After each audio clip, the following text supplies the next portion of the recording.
की इस क्लास में आप सभी को हम बताएंगे कि यदि आप किसी रेफ्रिजरेटर को चेक करने जाते हैं और पता चलता है कि उसका कंप्रेसर बार बार चलकर बंद हो जाता है तो आप वहां पर क्या करेंगे। तो इसके लिए क्या होता है कि कंप्रेसर को चेक करना होता है, कंप्रेसर के साथ रिले ओवरलोड को चेक करना होता है, कंडेंसर कंप्रेसर से यदि लगा है तो उसे भी आप चेक करेंगे, उसके बाद वोल्टेज की जांच करेंगे। तो ये सब कंप्लीट जानकारी आज मैं आपको स्टेप बाय स्टेप बताऊंगा। तो यहां सबसे पहले आप करेंगे क्या, सबसे पहले आप क्या करेंगे, रेफ्रिजरेटर का जो मेन प्लग कहीं बोर्ड से लगा होता है, इस जैसे ये आप देखेंगे, ये बोर्ड से आप निकाल लेंगे और यहां पर आपको कुछ करना है। जैसे कंप्रेसर हो सकता है इसका बॉडी अर्थ हो गया हो, तो इसके लिए आप सबसे पहले इसको बॉडी अर्थ के लिए आप चेक करें। तो यहां बॉडी अर्थ के लिए आप कैसे चेक करेंगे, तो आप यहां देखेंगे कि आपके पास एक सीरीज बोर्ड होना चाहिए और यहां सीरीज वायर हमारे पास ये है।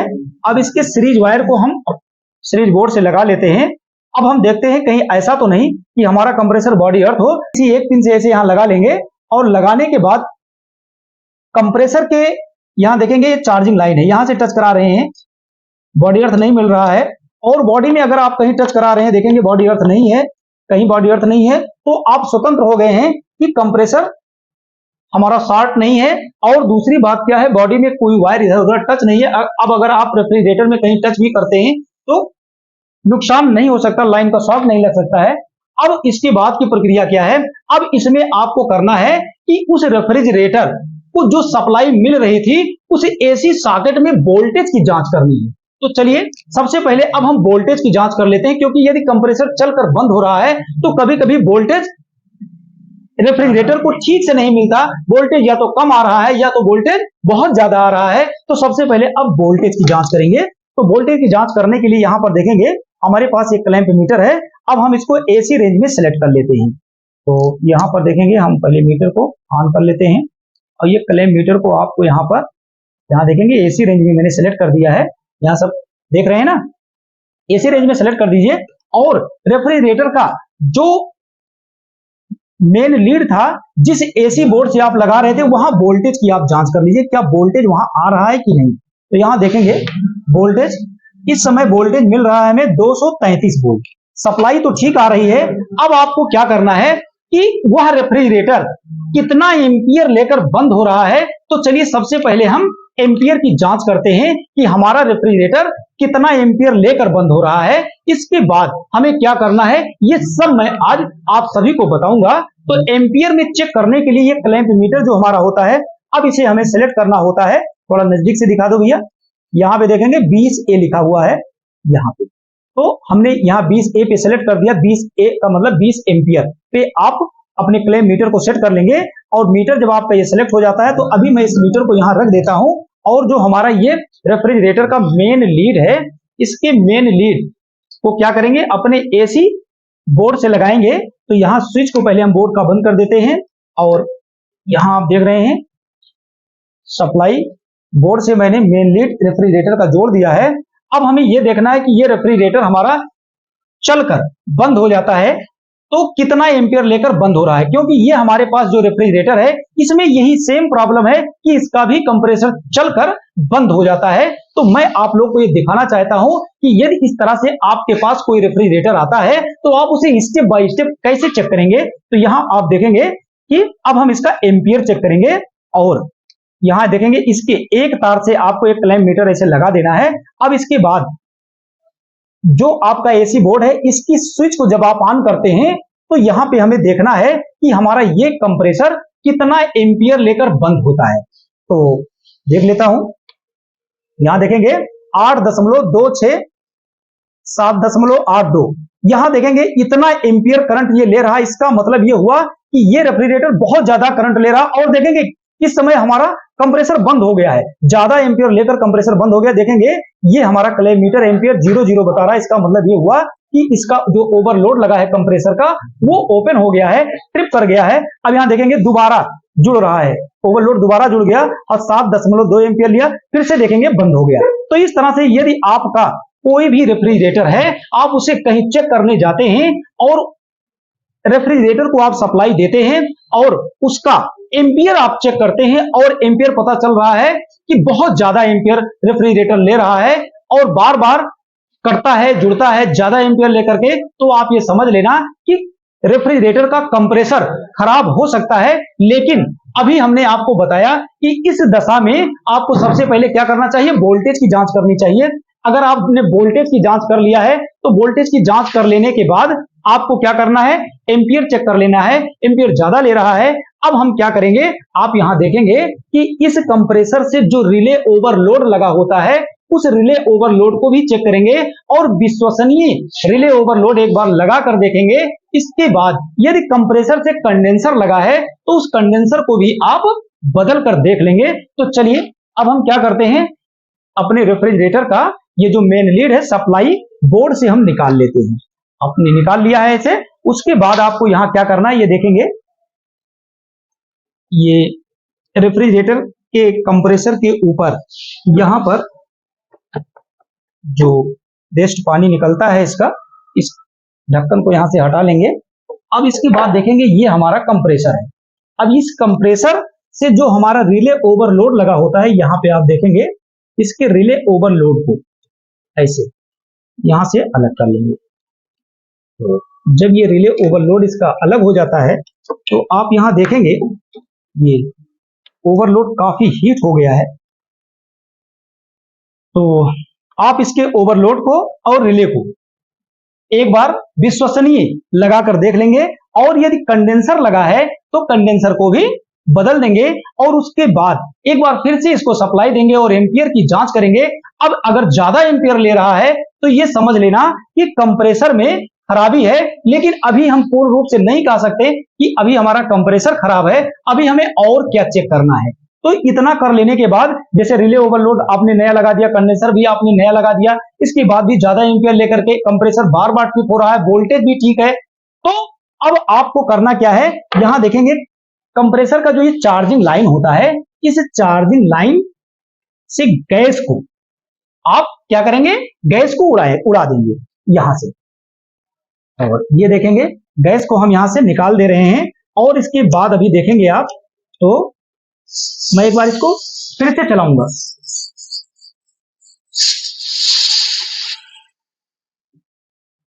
तो यहां देखेंगे आप गैस को मैंने निकाल दिया है और अब हम रिले ओवरलोड लगाएंगे और एक बार इसको फिर से चलाएंगे क्योंकि मैंने इसमें विश्वसनीय रिले ओवरलोड लगाया है, कंडेंसर भी इसका नया है। अब हम इसको एक बार फिर से चला कर देखते हैं। तो यहां पर सबसे पहले क्या करेंगे, हम इसका ओवरलोड इसमें लगाएंगे और फिर इसका पीटीसी लगाएंगे। और इस तरह से अगर आप कहीं बनाने जाते हैं और स्टेप बाय स्टेप चेक कर लेते हैं तो डिसीजन आपका सही होगा, क्योंकि रेफ्रिजरेटर का सबसे महंगा पार्ट होता है कंप्रेसर।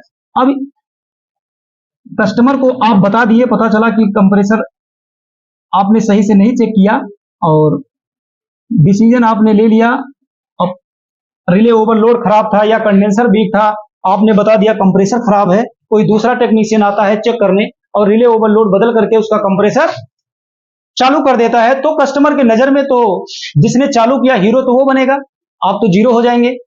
तो ये गलती कभी ना करें, स्टेप बाय स्टेप जरूर चेक करें। तो देखेंगे गैस को मैंने उड़ा दिया है। अब हम क्या करेंगे, एक बार फिर से रिवर्स इसको सप्लाई देंगे और देखेंगे कितना एम्पियर ले रहा है। तो गैस का लोड कंप्रेसर में इस समय नहीं है, तो चलिए अब यहाँ एम्पियर मीटर को क्लैंप मीटर को क्या करेंगे, सबसे पहले एम्पियर में सेट कर लेंगे। तो यहाँ देखेंगे एम्पियर में ये सेट है और अब हम सप्लाई दे रहे हैं। तो इसको बंद कर दीजिए, यहाँ हम सप्लाई दे रहे हैं और इसके किसी एक तार में क्लैंप मीटर को आप ऐसे लगा लेंगे। यहाँ देखेंगे हमने लगा लिया है। अब हम क्या करेंगे, एक बार फिर से सप्लाई देंगे। तो यहाँ देखेंगे हम एक बार फिर से सप्लाई दे दिए हैं और इस समय भी 7.54 करंट ले रहा है। इसका मतलब अभी भी एम्पियर ज्यादा ले रहा है और आप देखेंगे यहाँ पर कंप्रेसर ट्रिप हो गया है। यहाँ देखेंगे 0 बता रहा है। अब इसका जो ओवरलोड लगा था वो हीट होकर के कट गया है। तो अब आपको इसके बाद क्या करना है, अभी हम डिसीजन नहीं ले रहे हैं कि मेरा कंप्रेसर खराब है। तो चलिए अब इसके बाद हमें क्या करना है, तो अब इसके बाद की प्रक्रिया क्या है कि गैस तो आपने उड़ा दिया, अब क्या करना है कि इसका जो सक्शन लाइन है और इसकी डिस्चार्ज लाइन है कंप्रेसर से अलग किया जाएगा और कंप्रेसर से अलग करने के बाद हम एक बार इसको फिर से चेक करेंगे। लेकिन यहां पर जब हम कंप्रेसर को अलग कर लेते हैं तो मैं आपको एक तरीका बताऊंगा जिसे टेक्निक कहते हैं, कुछ लोग जुगाड़ बोलते हैं। तो कभी कभी क्या होता है कि टेक्नीशियन को रास्ता चेंज कर देना पड़ता है अपना, और थोड़ा सा रिस्क लेकर के एक छोटा सा जुगाड़ भी करना पड़ता है। और कभी कभी ये जो टेक्निक मैं आपको बताऊंगा ये सक्सेस होता है, और मैंने ये अनुभव किया है कि ये टेक्निक पूर्णतया मेरे सामने सक्सेस हुआ है और मैंने किया भी है। और वो कौन सी टेक्निक है ये मैं आपको बताऊंगा कंप्रेसर निकालने के बाद। कभी कभी ऐसा होता है, और उस टेक्निक का अगर आप प्रयोग करते हैं तो ये मान लीजिए कि कभी कभी आपका इस कंडीशन में यदि कंप्रेसर चलकर बार बार अगर बंद हो जा रहा है तो बंद नहीं होगा। अब यहां पर आप क्या करेंगे, रिले ओवरलोड को आपने निकाल लिया है, गैस को आपने उड़ा दिया है, तो अब हम क्या करेंगे, इसमें इसका जो सक्शन लाइन है और इसकी डिस्चार्ज लाइन है इसको अलग करेंगे। अच्छा, इतना सबको समझ में आ गया? आप सभी को यह समझ में आ गया होगा कि यदि कोई रेफ्रिजरेटर अधिक एम्पीयर लेकर बंद हो जाता है तो आपको सबसे पहले क्या करना है, आप उसका वोल्टेज चेक करेंगे, रिले ओवरलोड और कंडेंसर को बदल कर देख लेंगे, विश्वसनीय लगाकर देख लेंगे, कंप्रेसर का रनिंग स्टार्टिंग कॉमन पिनों की जांच कर लेंगे। उसके बाद भी अगर आपका कंप्रेसर बार बार ज्यादा एम्पीयर लेकर ट्रिप हो जाता है तो आप कंप्रेसर को बाहर निकालेंगे। तो चलिए अब हम कंप्रेसर को बाहर निकालते हैं। तो बाहर निकालने के लिए इसमें देखेंगे रिले ओवरलोड लगा होता है, तो सबसे पहला काम क्या होता है, इसके रिले और ओवरलोड को आप यहां से अलग करेंगे। तो रिले ओवरलोड को अलग करने के लिए देखेंगे बहुत सावधानी पूर्वक अलग हो जाता है। ये थोड़ा सा यहां से पहले पीटीसी निकालेंगे उसके बाद ओवरलोड निकालेंगे। तो ये अलग हो गया है। अब हम इसी समय इसको कृपया इसके अंदर से बाहर निकाल लेते हैं। रिले ओवरलोड अलग कर लेने के बाद अब आपको क्या करना है, कंप्रेसर को बाहर निकालना है। तो कंप्रेसर को बाहर निकालने के लिए इसकी जो सक्शन लाइन है और डिस्चार्ज लाइन है, तो सक्शन और डिस्चार्ज लाइन को हमें गर्म करके बाहर निकालना होता है। तो यहां पर आप देखेंगे अब हम क्या करेंगे, सबसे पहला काम तो ये होता है कि दोनों लाइनों में किसी को आप पहले चाहे जिसको निकालें, ये नहीं जरूरी है कि आप पहले सक्शन निकालें या डिस्चार्ज निकालें, लेकिन निकालने से पहले यहां आपको तरीका थोड़ा सा अपनाना है।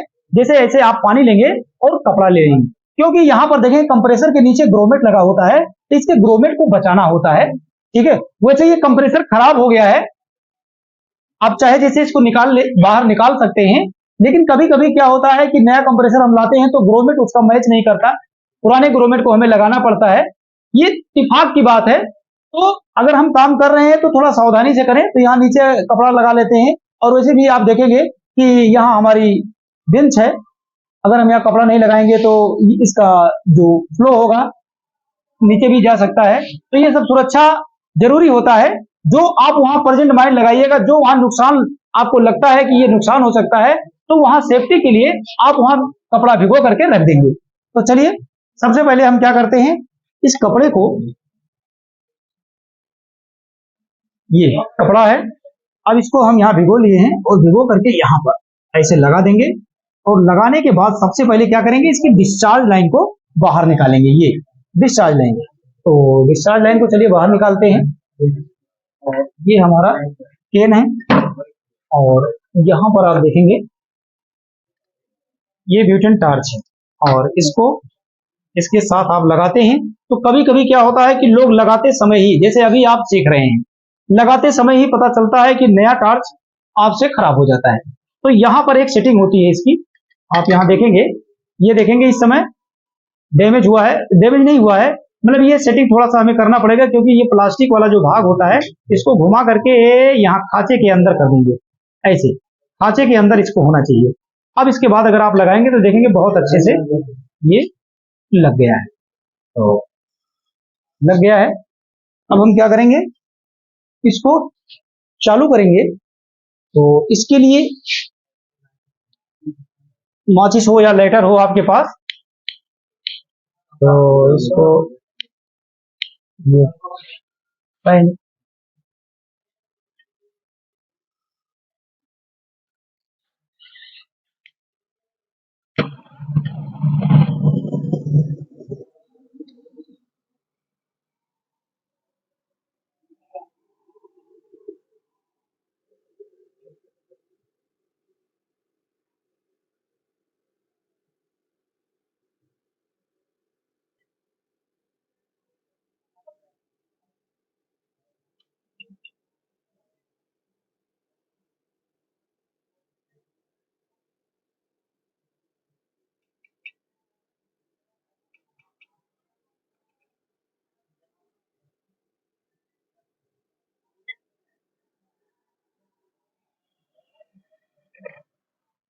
तो यहां आप सभी ने देखा डिस्चार्ज लाइन से हमने कंडेंसर को अलग कर दिया है।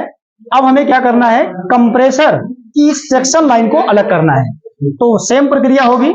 तो इसी समय हम क्या करते हैं, ये जो हमारा कपड़ा है, इस कपड़े को हम इस साइड में रख लेते हैं और यहां आप देखेंगे ऐसे बिल्कुल। अब हम इसको गर्म करेंगे, लेकिन ध्यान रहे कभी भी आप लाइन, चाहे वो सक्शन लाइन हो, डिस्चार्ज लाइन हो, या आप चार्जिंग लाइन को ब्रेजिंग कर रहे हो या आप उसे निकाल रहे हो, तो आपको ध्यान क्या देना है कि इस पे जो ब्रेजिंग है वो पूरी तरह से पानी की तरह जब तैरने लगे, तो आप इस तरह से एक हेक्सा ब्लेड लेंगे और इसके आसपास का जो ब्रेजिंग हुआ है वो इससे छुड़ाने के बाद आप पाइप को निकालेंगे तो बहुत सफाई से इसकी पाइप बाहर निकल जाएगी। तो चलिए देखते हैं, अब हम इसको गर्म करके निकालते हैं। और ये हमारा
तो यहां आप देखेंगे कंप्रेसर से सक्शन लाइन को मैंने अलग कर दिया है।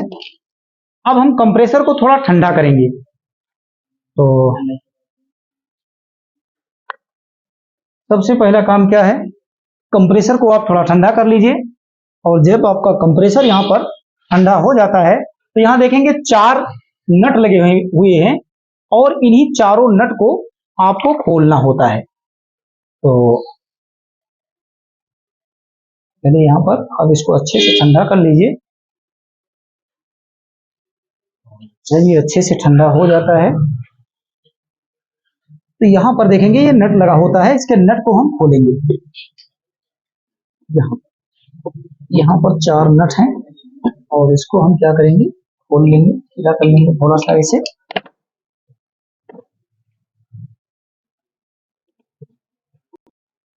तो यहाँ देखेंगे नट सब लगभग खुल चुका है और इस तरह से इसके नट को जब आप खोल लेते हैं तो देखेंगे ये कंप्रेसर अभी थोड़ा थोड़ा गर्म है, तो चलेगा। इस तरह से रेफ्रिजरेटर से हम इसको बाहर निकाल लेते हैं। अब यहाँ पे आप देखेंगे रेफ्रिजरेटर से हमने कंप्रेसर को अलग कर दिया है और यहाँ आप देखेंगे ये कंडेंसर का लाइन है और ये इवापोरेटर से जो आई हुई है सक्शन लाइन है। अब ये हमारा रेफ्रिजरेटर आप देख रहे होंगे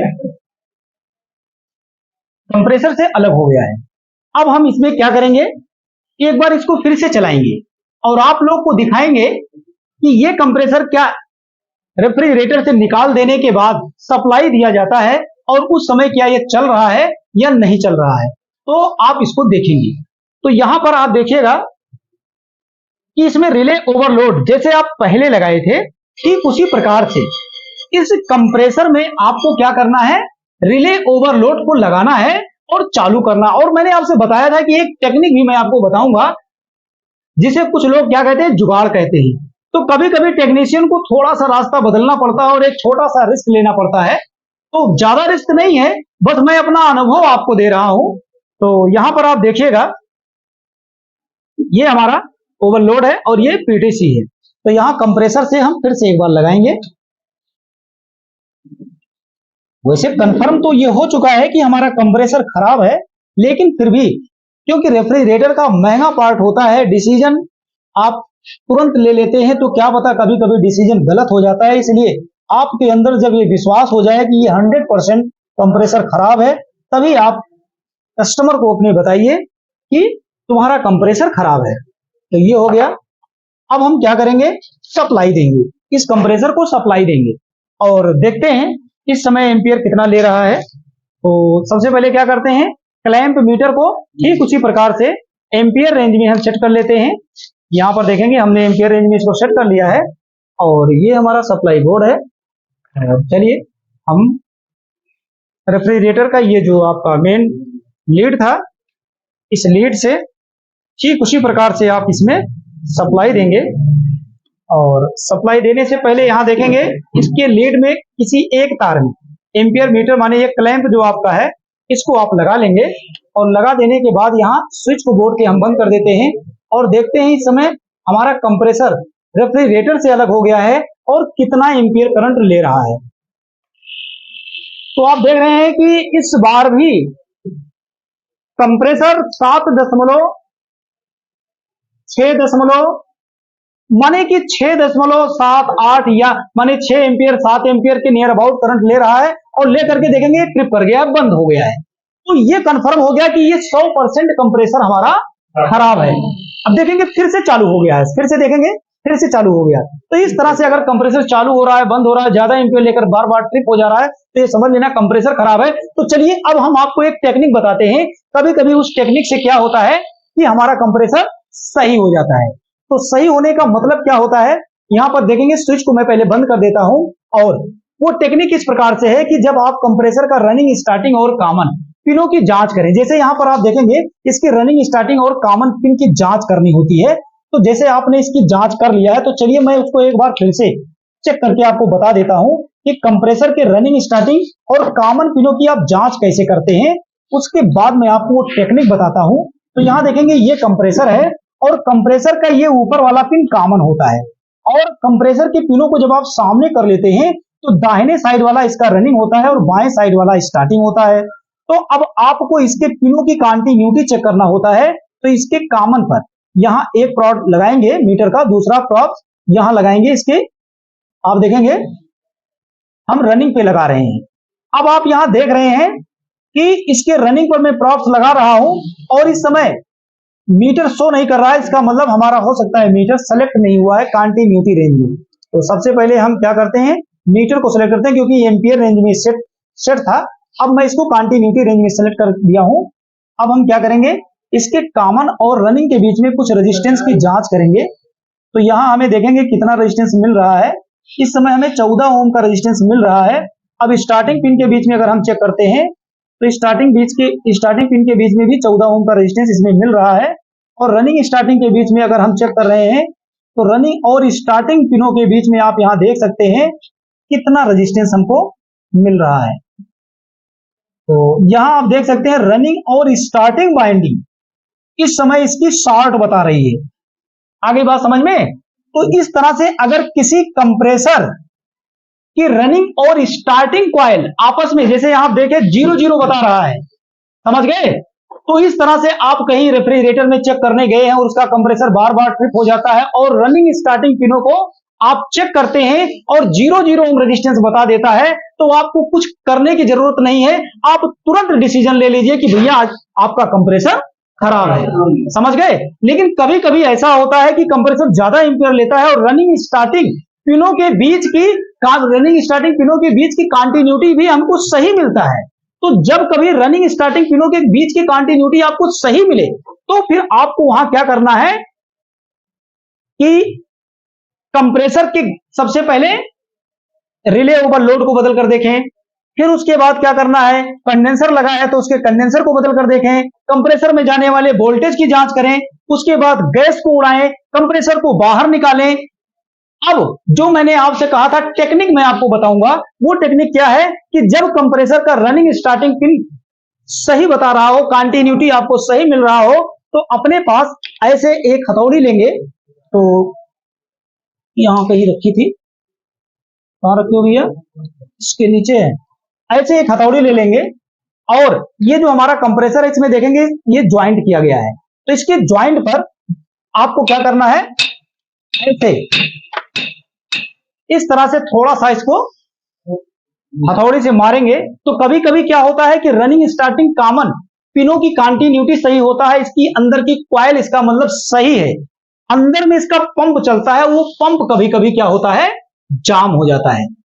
तो पंप अगर जाम हो रहा है तो इस तरह के हथौड़ी का प्रयोग कर देने से जो पंप आपका अंदर में जाम हुआ है वो अपना स्थान बदल देता है और कुछ दिन आपका फिर से रेफ्रिजरेटर चलने लगता है, अर्थात रेफ्रिजरेटर में आपके जो समस्या थी वो दूर हो गया। अब आपको उसमें कुछ करने की जरूरत नहीं है। तो यहां पर यह प्रक्रिया आपको कब करना है यह भी जान लीजिए। यह प्रक्रिया आपको तब करना है कि जब आप किसी रेफ्रिजरेटर को चेक करने गए हैं, ज्यादा एम्पियर लेकर बंद हो जाता है, आपने वोल्टेज चेक कर लिया, कंडेंसर चेक कर लिया, रिले ओवरलोड को आपने चेक कर लिया, लेकिन अभी गैस को ना उड़ाएं।